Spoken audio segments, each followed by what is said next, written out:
Now, I've been doing a number of like updates about esports. Esports has not been doing well. And this is primarily a Western audience type situation. I think that it is slightly better in Europe, but esports is thriving in Korea and it is thriving in South America. However, I do not live in Korea or South America, so it's not here. And what just happened today, and this was announced earlier, I saw this, NRG is a pretty big org, right? They're a competitive org. And they announced today, or at least like one of the team members announced, that they are leaving Apex Legends. They are no longer going to have a team for Apex Legends and support it.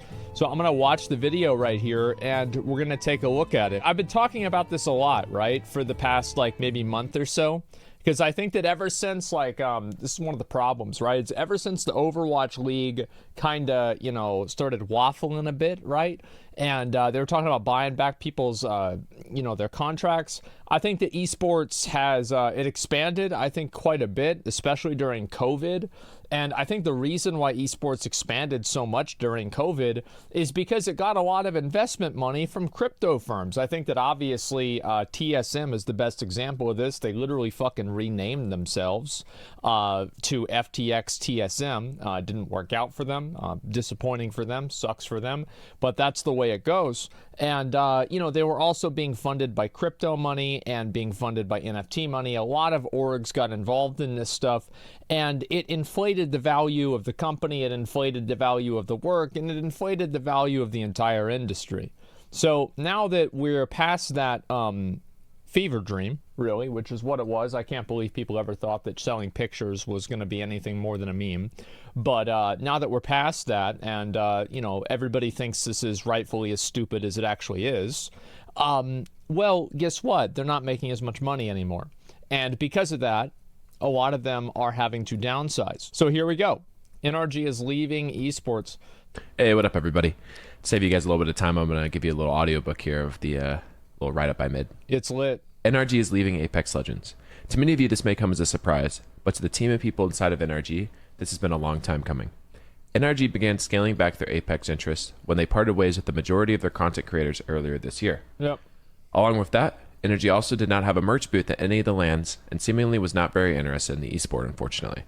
EA is mostly to blame here, considering the orgs and EA never reached an agreement about a revenue share, and as much as Apex seems like it's doing great during LAN time, there are some foundational issues that limit the esport from growing any further. Legacy orgs such as... Well, I have to say, and I know that there are going to be fans of esports that are not happy about this, but Apex Legends is a BR. It's not like a competitive shooter. Like, you can have esports for this game, sure, but like, it's not going to be the same thing as like Counter-Strike or like Rocket League. It's like, BRs are never going to be taken seriously as an esport. They're random. It's just not going to happen. Why? The reason why is because I think it's RNG. I think that's actually probably the biggest reason why. And like, anybody who like cares enough about the game to watch esports about it is probably going to know that, so they're probably not going to be as invested.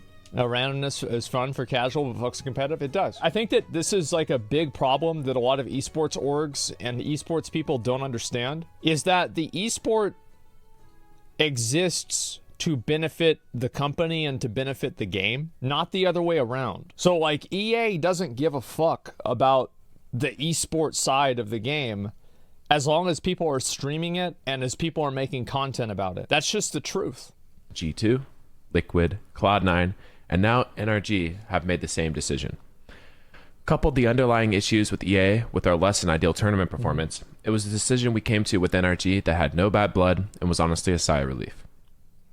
On a personal note, having the opportunity to be such... Guys, I don't want to have to redo it. I'm just going to keep talking. Okay. Having the opportunity to be on such a well-run and professional organization for 3 years, I would like to extend the utmost thanks to everybody who gave myself and my teammates this amazing opportunity. Our tenure was not without success, as we produced 774,000 in tournament winnings, countless wins, and brought together one of the biggest communities of fans inside of Apex.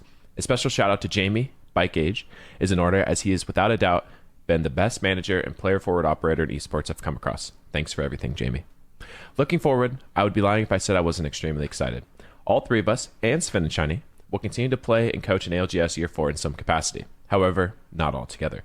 We've come to the conclusion that we will change the team in some way, and I think it's best for everyone that we change something up, and now's the time to do it when everyone is at the top of their game and hungry to play. I've personally been approached by multiple teams, but also have the option to play with Nate or Gale if the stars align. What I've told the boys is that we should all keep our options open and see what happens, and go from there. Above all else, the most important thing to me is that every member of NRG finds a new home and team to play with, even if it's not together. Lastly, no words can describe the appreciation and admiration I have for the NRG fans and the community we have built over the last few years. It is without a doubt my most prized accomplishment in my long esports career.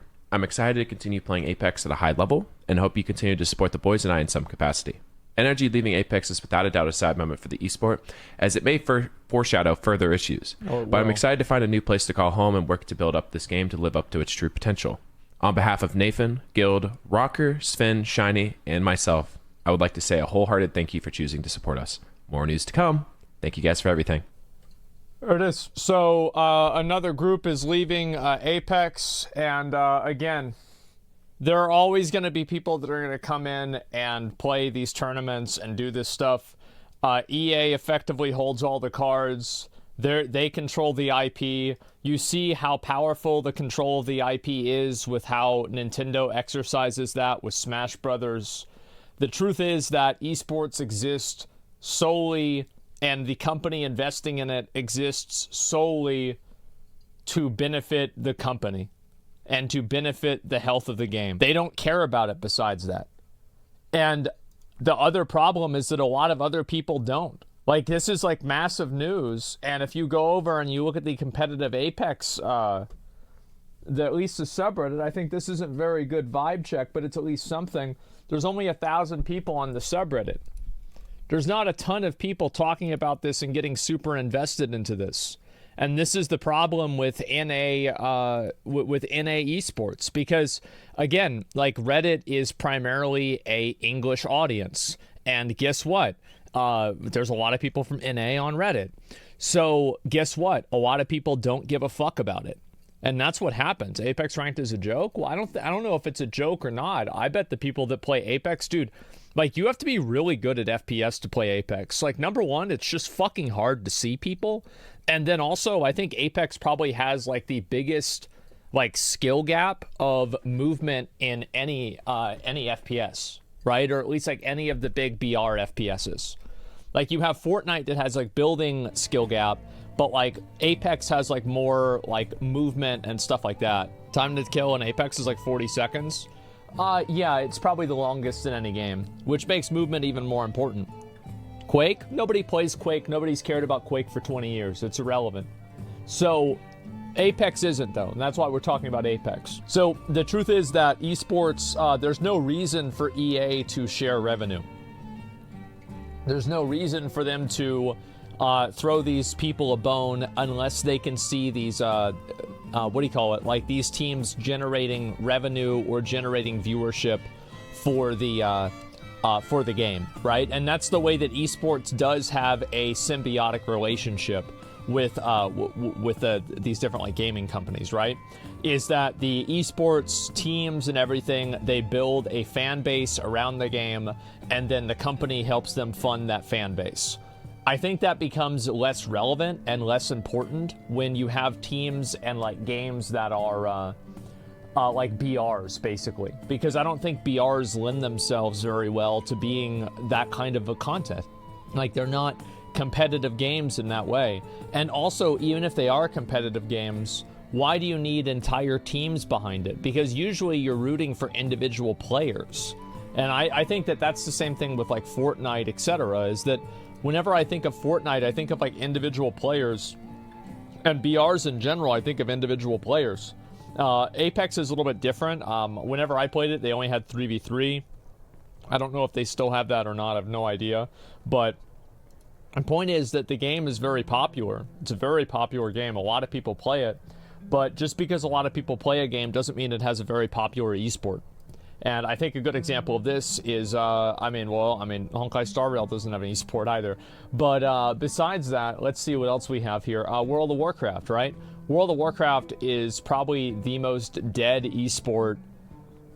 Like, literally nobody cares. Nobody cares, right? Nobody gives a shit. Nobody's cared for years. Like, it was dying 10 years ago, and so, like, at this point, it's not even funny to talk about it being dead because it's just sad. I try and watch some tournament highlights. It's a great comp game.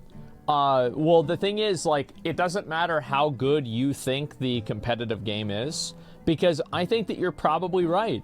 I think Apex is probably a great game to watch competitively.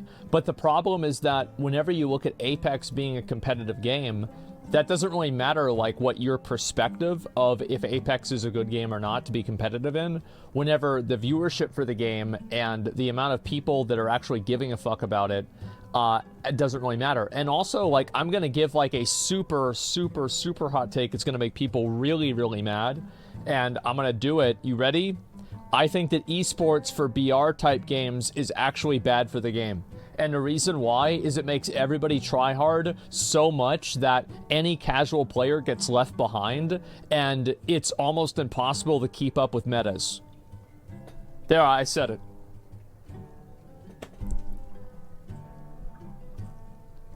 Yep, Apex is not made for casual, though. Apex is obviously made for casuals. Like, how much bullet drop is there in Apex? Like, there are a ton of ballistics things that Apex doesn't really have that much. And yes, I know, obviously, Apex does have some of this, but like 90% of the combat, there is no ballistics at all. Like, Apex is a casual game. Like, Apex wouldn't be this popular if it wasn't a casual game. Esports is keeping BR alive, though? No. Tournaments are keeping BR alive, and that's what the difference is. And I want you guys to understand this, is that tournaments keep these games alive because they are, like, remember Keemstar? Keemstar did Fortnite Fridays. You guys remember that? Yeah, everybody remembers Fortnite Friday? Yeah. Well, this is like, no, a lot of people probably don't. Yeah, you're right, because like it was so long ago, people actually don't remember this. But Keemstar legitimately used to do Fortnite Fridays, and it was one of the reasons why I took Fridays off, because I liked watching it, right? And I wanted to be like, oh, maybe one day I'll be able to compete, you know? It'll be like me, Mitch, and Train, and we're gonna go and fucking play Fortnite Fridays with Keemstar together, you know? And that never happened, but, you know, it was a dream. And so anyway, having big tournaments and things like this, I think are great for these BR games. But in order to have these big tournaments, you don't need to have a massive esports team for this. All you need are 3 people that queue up. And the truth is that if one company leaves, like NRG leaves, here's the truth. That another group of 3 people is going to come in. That's just the truth. There's always going to be somebody who wants to compete and make a name for themselves because there's so much viewership to be had for this. This isn't a one-to-one comparison, but look at how many viewers like Tarek gets watching the Valorant tournaments. Look how many viewers Scump gets watching the COD tournaments. Now, I think that the reason, obviously, is because these are fucking S-tier players commentating on the game that they know the most about. But it's also because people like watching the fucking tournaments. Right? And that's all there is to it. You need a lot of esoteric knowledge to even watch the games to understand what's happening. That's true. Absolutely. Casuals still getting destroyed in rank. Apex isn't for casuals. Oh yeah, no, you can say that all you want, but Apex is still made for casual players. Like, do you think the time to kill being 40 seconds is for hardcore players? No, it's for casual players so they can run away. I've always thought that, like, a higher time to kill is way more forgiving. Personally. Now, I know you can make an argument on the opposite direction and whatever, but like I just don't think Apex, Fortnite, or PUBG, any of these games are really Warzone, are any like really super hardcore game. Like, you can play it really hardcore. I think Fortnite you can more than anything, but just because you can doesn't mean that the majority of people are playing it that way. Yeah, they're all casual. These are casual games. Like, that's why they're so popular. The reason it's free to play is because it's made to garner the largest audience. Like, I'm not going to, like, sit here and argue this forever. This is just, like, what I think. Like, I'm not an expert in this. This is just my perspective in it. But all I'm saying is that, Apex is clearly a casual game. That's why so many people can watch it and play it. Like, you want to know a game that's not for casuals? Is World of Warcraft Retail Arena. That's not a casual game.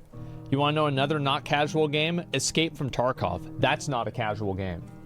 Path of Exile is not a casual game.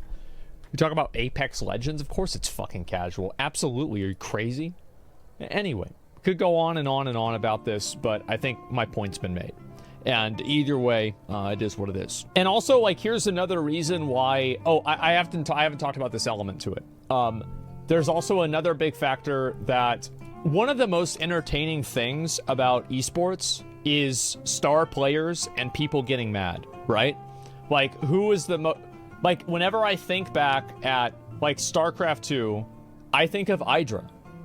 Every moment that I think about in esports is like a drama moment, because that's whenever it's entertaining, right?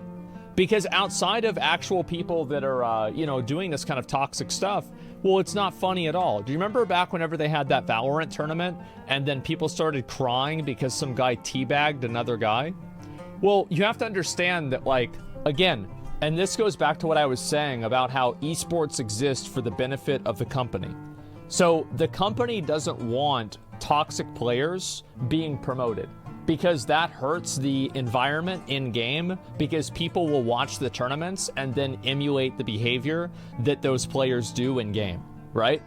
But the problem is that that's what's entertaining to watch. If you want to make an entertaining tournament, you want to fill it full of clowns. It's just common sense. It's like American sports history compilation shit. Yeah, exactly. Yeah, games need villains. So, and this is another thing where, like, esports and the publishers are, in my opinion, diametrically opposed, right? They are going in two completely opposite directions, because one of them wants the games to be more, they want everybody to say GG at the end of the game. And what's better for entertainment purposes and for building a brand, for building a narrative, for building a community around an esport is for people to say, fuck you, every match, right? Go fuck yourself. That's what people want to see, because that's entertaining. And people want to be entertained.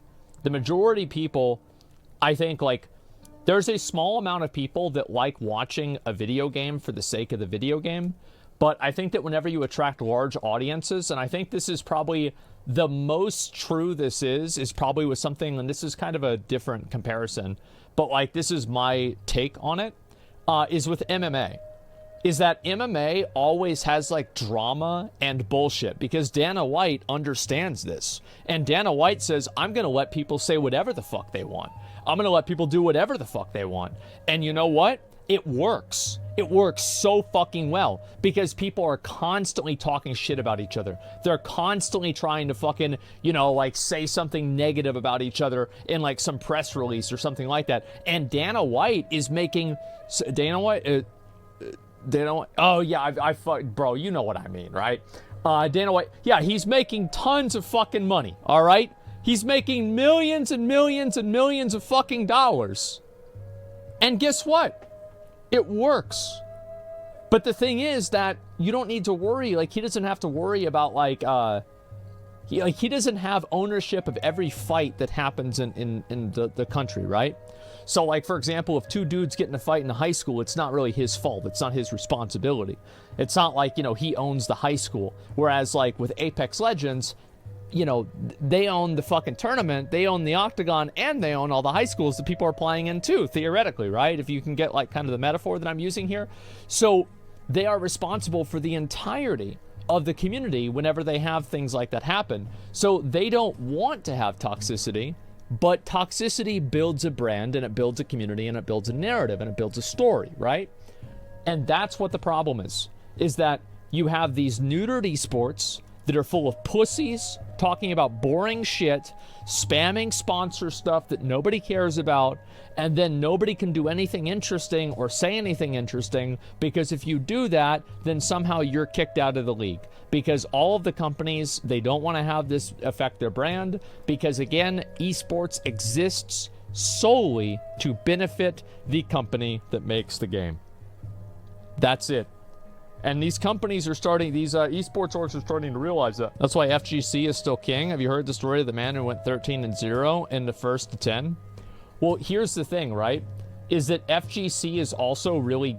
So here's another problem with esports, right? How many people are in an Apex team?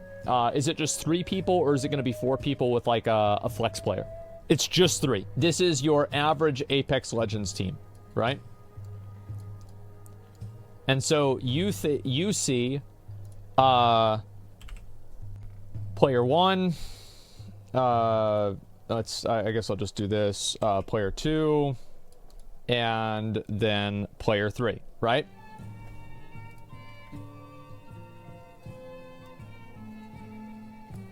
So this is what the public sees. And you also have, of course, players oftentimes also know or viewers often know the coach. But here's what the issue is you have all of these other people that are on the payroll that are associated with supporting this team, right? And oftentimes, people don't even know about the coach. Do you see kind of what the issue here is? And with the fight, it depends on the team. It does depend on the team. But for a lot of these larger esports teams, they have, for example, personal assistants. Let's go through some of the lists of things that they have. They have personal assistants. They have chefs.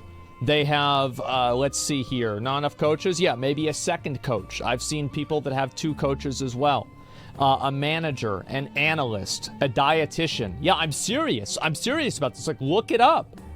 Yeah, they actually have all this stuff. Yeah, mental coaches as well. Video editors. Well, video editors sometimes make more money. And yeah, all of these things. Maids. Yeah, think about that. Maids. So like you have like bunches of extra people that are on the payroll that, keep in mind, the esports team probably could make money. They could maybe make money if they could pay just these people, right? And maybe if they could pay this person. But they can't make money if they have to pay everybody here. So that's why FGC is succeeding. I think that's one of the big reasons why it's succeeding. Is that you have one individual person, a lone ranger, goes in there and they play by themselves. And also, like I've said this before, but the reason why esports isn't popular is because NA players don't take esports seriously. Whenever they see an esports team, all they see is a bunch of pasty loser nerds that need to get a job. They're not athletes, and they're just losers that play video games. That's just the truth. Like, I'm not saying this. I think esports are nice. I like esports. I think that's a stupid mindset. But it doesn't matter if it's a stupid mindset now, does it? Because if enough people think it, it becomes true. So yeah, high paid for nothing. Exactly. And that's the way that people feel about it. Now, why is it like that? I think there's 50 reasons why it's like that. It's not worth it getting into it. But I think this is a massive prevailing opinion that people have in at least North America. And I think it's one of the biggest reasons why people don't care about esports is because not only do they not care about the players, but they actively resent the fact that they exist. The reason FGC is succeeding is because they're subsidized by the tournament organizers who make little to no money. Well, and it's also because like they don't have a massive overhead. They don't have a massive team. The tournament winnings go to one person. How can you say that when Evo just filled up an entire arena? Isn't Evo for FGC? Evo is a fighting game event, right? Yeah. I was gonna say, I thought so. I mean, like, I'm fucking 99% sure. So, like, that's what I'm saying, is that fighting games are massively successful because they require less overhead, and also I think that they have a more entrenched community. They just have a better community that's more supportive and it's more cohesive. Whereas a lot of these other games don't have that as much. CS too? Well, another reason why CS is massively popular is because of gambling. That's why. Let's be honest. The reason why CS is, sorry, not that it's massively popular, that it's massively subsidized, is that the reason why esports and CSGO works so well is because a lot of the teams and a lot of the players, they're getting sponsored by Gamba. Really, like, that's huge. That's fucking massive. And so now they're getting paid these huge amounts of money for Gamba. And that's why, like, Riot doesn't let them do that. Madden tournaments could be good, but screw EA. Yeah, exactly. Yeah, betting companies sponsor CSGO tournaments. There you go. And that's smart for them to do. And again, sponsoring, I think big difference in Evo and esports communities, 100% of the community. There's real organic development there. The big corpo AstroTurf leagues, when it got ahead of themselves. That's actually a really good point, and you're totally right, and I should talk about that. There are these massive leagues that these companies, these publishers make, and it's like the Overwatch League and a lot of these other massive things, and they're basically putting the cart before the horse, which means that they're building it and before there's an audience, and they're just hoping that the audience will come and watch it. It's basically, you're building it for like your esport to be on level 9, but you're starting on level 2. Whereas like Evo has leveled up at the same level as their community has over time. So it doesn't have these like massive fucking salaries for the players, probably to the extent that something like Valorant does. I don't know. I could be wrong about that. I'm not gonna, you know, fucking go off on a tangent about this. But I think that there's just in general less unnecessary investment. Yeah, it's organic development. Yeah, it's the opposite of grassroots. Exactly. Most people in the FGC also knows they can't full-time, so they participate in FGC as a hobby, and then they try to live off the tournament money. Well, they're also streamers in a lot of cases, too. Like, one of the worst things is whenever you have players for competitive games that don't stream or make content. Like, that is actually one of the worst possible things. Tonfox was won 200K in a weekend for Mortal Kombat. It's wild. Yeah, well, good for him. I feel like a lot of companies do that. They see something successful, they want to cash in as soon as possible without putting in the effort to build the scene. Well, it's also like the company doesn't even, the company can't put in the effort. It's just something that happens over time. There's no like, it's not the company's fault or anything like that. This is just how it is. It takes time for these things to grow. Why do you think Dota is able to pop off as an esport 5v5? Does Dota allow Gamba sponsors? Very much so. Yeah, that's a big reason why. So this is what every esports, if your esport is dying, okay, I have the advice, I have the information that you need to know. So companies, please listen up.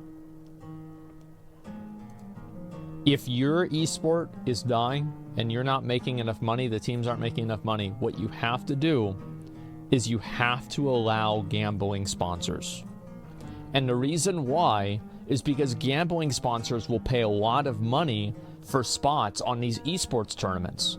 And the reason why they'll pay a lot of money for spots on these esports tournaments is because, of course, the audience is primarily young guys that are often kids. And it's most advantageous to get kids addicted to gambling because then they grow up with it fucking their brain, and by the time they turn 18, then you can take all of their money for the rest of their life. But the problem is that, like, once they get older, yes, it's still very effective, but like getting kids invested into it, that is where you make the biggest amount of money. And that's why these Gamba companies are paying tons of money to these CS teams and tons of money in these other places because they make so much off of the fucking players. You have to, yes, it's nurturing a gambler, right? So it's like this, right? If you ever tried to grow a tree, like a bonsai tree, and you have like the little things where you have to like grow the branch to where it goes and it does like this or something like that, right? Well, it's hard to do that on a 50-year-old oak tree, isn't it? It is. But if it's a tiny little bonsai tree and you can let it grow over time, well, then it becomes really easy. Oh, I know this isn't something that a lot of these companies want to say. And I know it's not something that they want to admit. But it's true. But it is true.